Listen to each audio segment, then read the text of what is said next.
Continuamos con el capítulo 6 dedicado al tema de recordar y lo hacemos con el primer apartado del capítulo, que es una introducción al tema del recuerdo.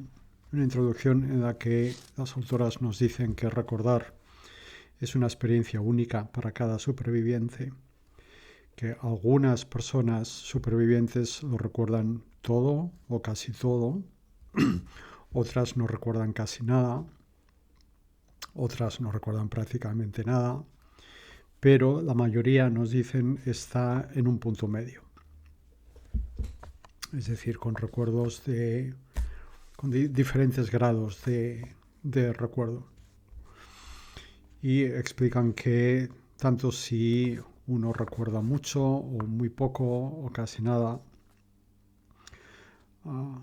o si está simplemente empezando a tener algunas imágenes, algunos flashbacks, lo importante es tomar conciencia de que, y leo, cito el texto, has entrado en el proceso de exploración y descubrimiento que finalmente ayudará a conocer y comprender más acerca de tu historia. Continúan diciéndonos que cada persona recuerda en diferente grado, en diferentes momentos, con diferente intensidad, que la experiencia de recordar el abuso varía enormemente de una persona superviviente a otra. Muchas lo han recordado siempre, aunque es posible que le hayan restado importancia, que hayan negado los efectos del abuso y que incluso hayan, como dicen las autoras, ahogado sus sentimientos. Puede que hayan hecho esas cosas, pero nunca han olvidado del todo los hechos mismos, ¿no?, del abuso. Otras personas supervivientes tienen recuerdos selectivos, recuerdos parciales. Y cito uno de los testimonios que dice así: siempre supe que teníamos una relación incestuosa. Recuerdo la primera vez que oí la palabra incesto cuando tenía 17 años. Hasta ese momento no sabía que existiera una palabra para ello. Siempre recordaba a mi padre cogiéndome los pechos y besándome. Le dije a mi terapeuta: recuerdo todas las cosas horribles que me ocurrieron. Me parecía que recordaba tantas cosas. ¿Cómo podía haber más? No recordaba otra cosa que abusos. Pero no recordaba haber sido violada, aun cuando sabía que lo había sido. Le dije categóricamente a mi terapeuta: no quiero recordar la violación. Durante meses hablamos del hecho de que yo no quería recordar. Sin embargo, sabía que mi padre había sido mi primer amante. Y aquí termina el testimonio. Hay, por otra parte, otras personas que recuerdan parte de lo que ocurrió. Pueden ser momentos concretos, alguna escena concreta. Y también hay supervivientes que no recuerdan nada del abuso hasta que un día de repente aparecen de golpe los recuerdos, o aparecen poco a poco, pero aparecen de repente. Y el testimonio relacionado con esto es el siguiente: siempre tuve todas las pistas, pero elegí no verlas. Me concentré en mis metas, logros, cosas que podía hacer, producir. No pensaba en cómo me sentía. Me sentía como si fuera una cloaca, un lugar donde no deseas ir. Entonces me quedé embarazada. Fue por accidente, no amaba al hombre. Nunca había amado a nadie. No podía permitírmelo. Pensé en abortar, eso era lo sensato, pero no pude. Amé tan intensamente a mi bebé, incluso antes de que naciera la pequeña, que no pude impedirme sentir. El amor era demasiado fuerte para apagarlo, y junto con el amor llegaron, por supuesto, los otros sentimientos. Todos los sentimientos que había tenido enterrados y los recuerdos. Y aquí termina el testimonio. Hay por último un último tipo de personas en cuanto al recuerdo. Son personas supervivientes que tal vez recuerdan el contexto en el que se produjo el abuso, pero no los acontecimientos en sí. Sobre esto remiten en una nota a pie de página, dice: lee la historia de Rachel en las páginas 561 a 565, en la cual explica haber crecido en un ambiente plagado de pornografía, conversaciones sobre sexo y maltrato emocional. Bien, voy pues a pasar a esa página, a 561, para leer la historia de Rachel, que está relacionada con este último grupo de personas en cuanto recuerdo. Y con la lectura de la historia de Rachel terminaré este audio. Este es el texto. ¿Cómo me han afectado los ataques? Historia de Rachel. Perdón. Rachel es una superviviente de 30 años que fue víctima de abusos sexuales por parte de su padre. Si bien siempre ha recordado algunos aspectos del abuso, le vinieron nuevos recuerdos cuando dejó de beber hace 6 años.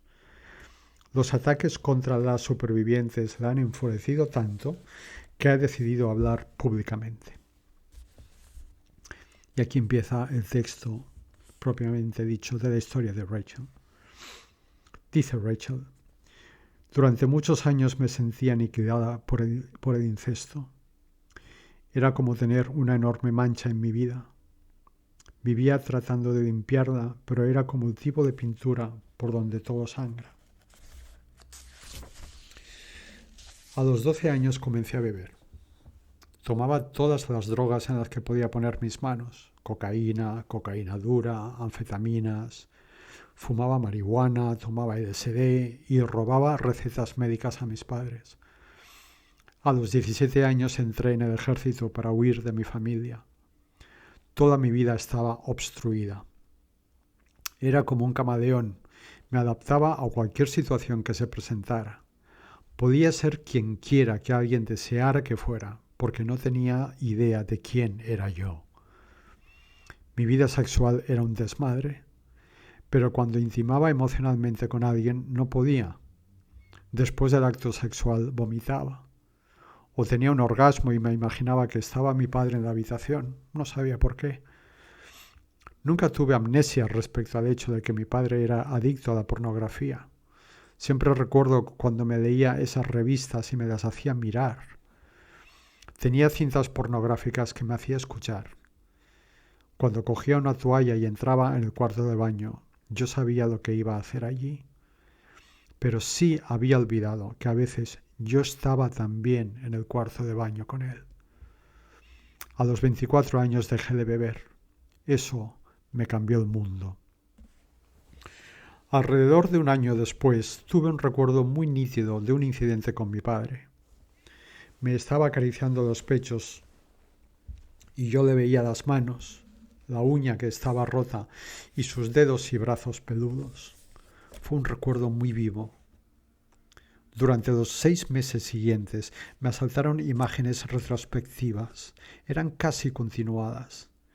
Tenía muchos recuerdos corporales. No tenía la menor duda en mi mente de que fueran ciertos. Lo sabía. Pasados un par de años, fui a verlo. Aún no le había dicho nada a nadie de mi familia, pero creo que presintió que algo me pasaba.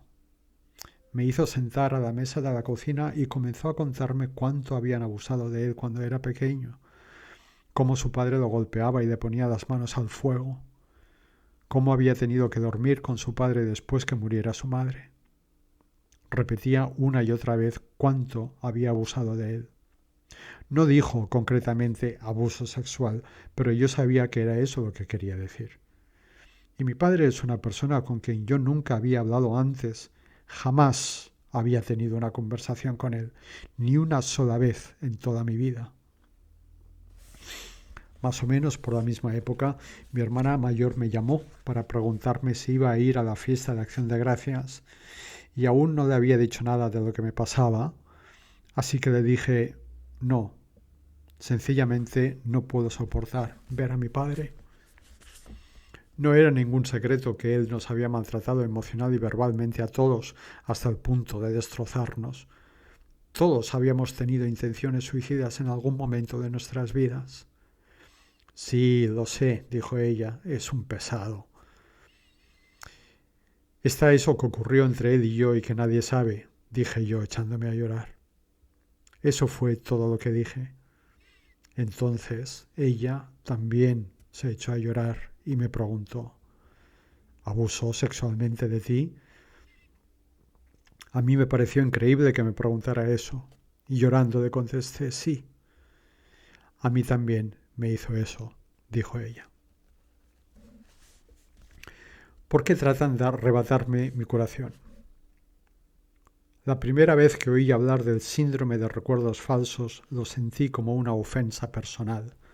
No podía creer que estas personas tuvieran el descaro de pretender decirme cuál era mi experiencia, de decirme que mi experiencia no era válida ni cierta. Me enfurecí de veras. Después me entró miedo. Todavía vacilo entre la rabia y el miedo. En el fondo lo que sentía en mi interior era: lo que pretenden estas personas es salir impunes de lo que han hecho. Quieren hacerme parecer mentirosa. Los 9 últimos meses he tenido frecuentes periodos de sentirme como si tuviera 8 años, así de mal. Me siento como una niña que tiene que repetirlo y repetirlo incesantemente porque nadie la escucha realmente. Cada día tengo que tratar de calmar a esa niña y es muy difícil.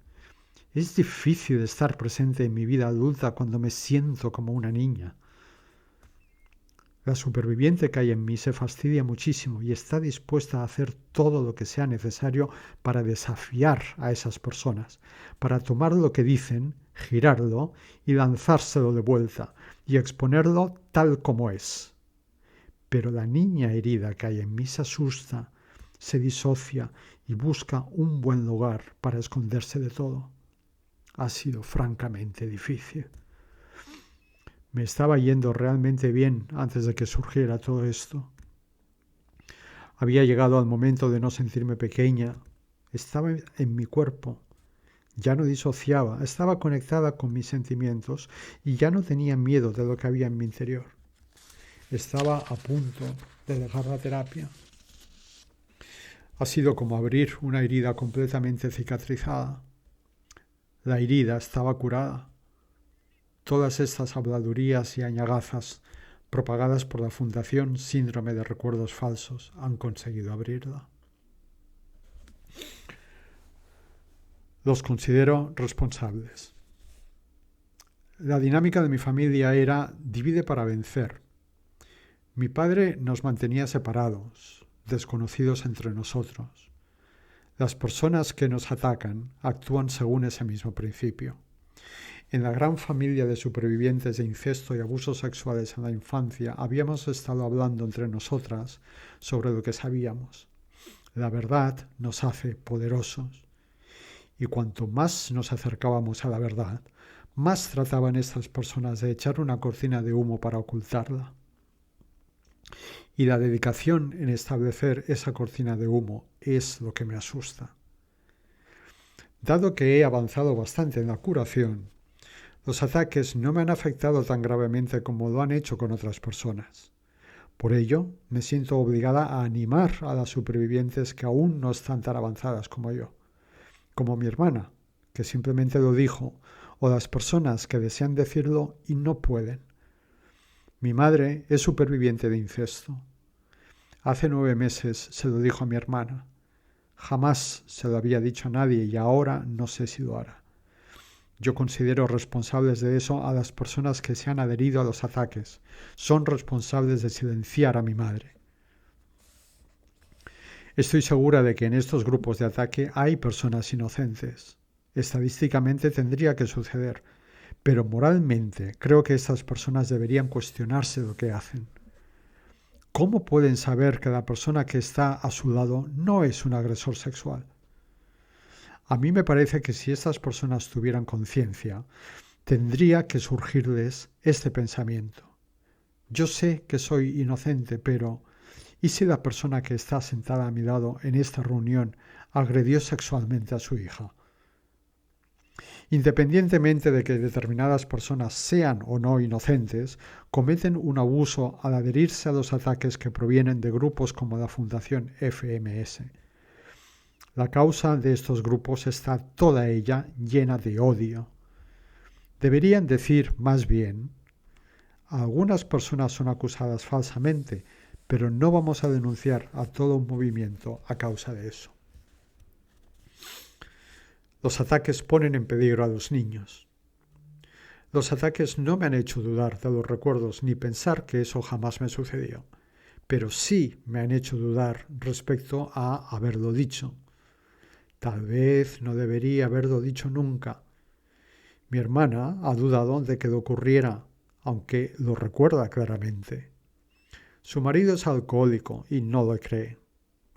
Vive a 2 manzanas de mis padres y mi madre le ha estado hablando de todo este asunto.